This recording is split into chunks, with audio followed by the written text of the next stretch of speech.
এখন উনার চরিত্র পাল্টে গেছে, উনার এখন ধারণা হচ্ছে যে না এটাই হচ্ছে না। তাহলে আমার কথা হচ্ছে যে উনার চরিত্র কি চরিত্র নিয়ে উনারা থাকেন, তাহলে উনার জামাতের সাথে কথা হচ্ছে যে সবকিছুর পরে কি জানেন যে এই কিছু মানুষ আছে এদের লজ্জা নাই, আসলে নির্লজ্জ এবং ক্যারেক্টার নাই। কেন নাই এটা আপনারা বলি। উনি, আমারও ধারণা উনি জামাতকে উদ্দেশ্য করেই বলেছেন। তিনিও একটা ইসলামী দল, এরাও একটা ইসলামী দল।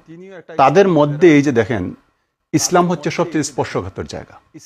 আপনি দেখবেন যে আজকে যদি আমি মুসলমান, আমি যদি ইসলাম বিরোধী কোনো কার্যকলাপ করি, তাহলে আমি ক্ষতিগ্রস্ত হই না, আমার ধর্ম ক্ষতিগ্রস্ত হয়, এবং এইটা খুব খারাপ প্রভাব পড়ে কিন্তু প্রতিপক্ষের উপরে, আমার ধর্মের উপরে। প্রতিপক্ষ এটা নিয়ে নানান সমালোচনা করার সুযোগ পায়।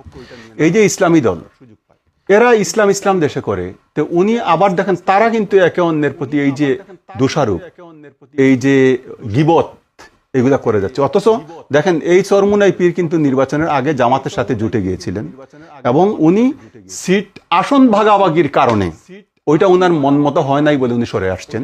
এখন উনার চরিত্র পাল্টে গেছে, উনার এখন ধারণা হচ্ছে যে না এটাই হচ্ছে না। তাহলে আমার কথা হচ্ছে যে উনার চরিত্র কি চরিত্র নিয়ে উনারা থাকেন, তাহলে উনারা জামাতের সাথে গেলেন কেন? কেন আপনি কারোর সাথে বন্ধুত্ব করার আগে তার সম্পর্কে জানবেন না? আপনি জেনে শুনেই তার সাথে গেছেন। এখন যে তার বিরুদ্ধে বদনাম বলছেন, তো ঠিক আছে, জামাত যদি এত শক্তিশালী হয়, এটা জামাতের বিষয় আমি জানি না, বাট উনি যদি তাদেরকে উদ্দেশ্য করে বলেন যে তাদের কারণে পারা যাচ্ছে না, কেন? তারা কি উনার গলায় পাড়া দিয়ে ধরছে? তারা কি রাস্তা বন্ধ করে দিছে? তারা কি উনার অফিসে হামলা করছে? তারা কি উনার হাত বেঁধে রাখছে, নাকি উনাকে জেলে ঢুকাইছে? কোনটা? তারা তাদের কাজ করবে, আপনি আপনার কাজ করেন।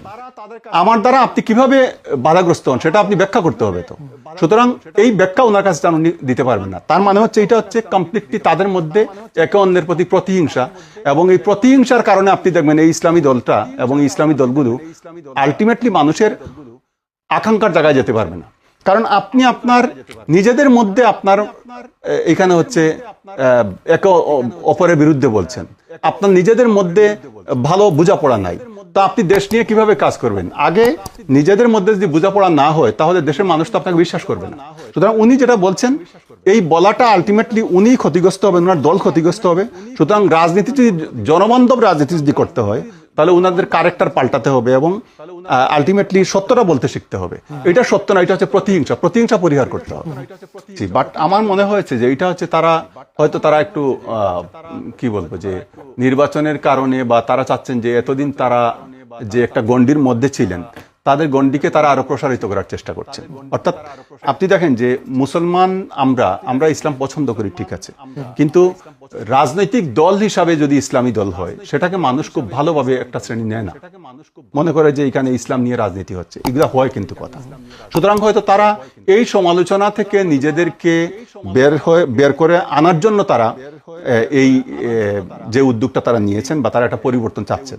তা আমার মনে হয় যে এরকম পরিবর্তন এটা খারাপ কিছু না। একটা দল, সে তার দল কিভাবে চালাবে, কি রাখবে না, সেটা তার ব্যক্তিগত, এটা হতেই পারে। এটা আপনিও জানেন, ভারত আলটিমেটলি আপনার আমার কথায় কখনো খুশি হয় না, কারণ ভারত সবচেয়ে দেশপ্রেমিক হচ্ছে ভারত। আপনি দেখবেন ভারত নিজের স্বার্থের জায়গায় এক চুলও কাউকে ছাড় দেন, এটা মনে রেখে। সুতরাং আমার একটা বক্তব্যে ভারত খুশি হয়ে যাবে, এইটা যারা মনে করেন, এটা বোকামি ছাড়া আর কিছু না। আমার একটা বক্তব্যে আমেরিকা খুশি হয়ে যাবে, এটা যারা মনে করেন, এটা বোকামি ছাড়া কিছু না। এই দেশগুলা, প্রত্যেকটা দেশ তারা নিজেদের স্বার্থকে সবার আগে দেখে। তো এই কথার মধ্যে কি মনে হয় যে তার দেশের স্বার্থ রক্ষা হয়ে গেল?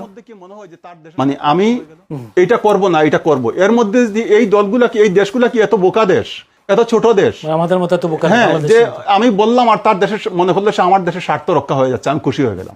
এটা যারা বলেন তারা না বুঝে বলেন। সুতরাং আমাদের উচিত হলো যে মন্তব্য করতে হলে বুঝে শুনে দক্ষতা নিয়ে মন্তব্য করা উচিত। বোকার মতো মন্তব্য করলে সবসময় হচ্ছে যে আমার যোগ্যতা নিয়ে আমি প্রশ্নবিদ্ধ হই।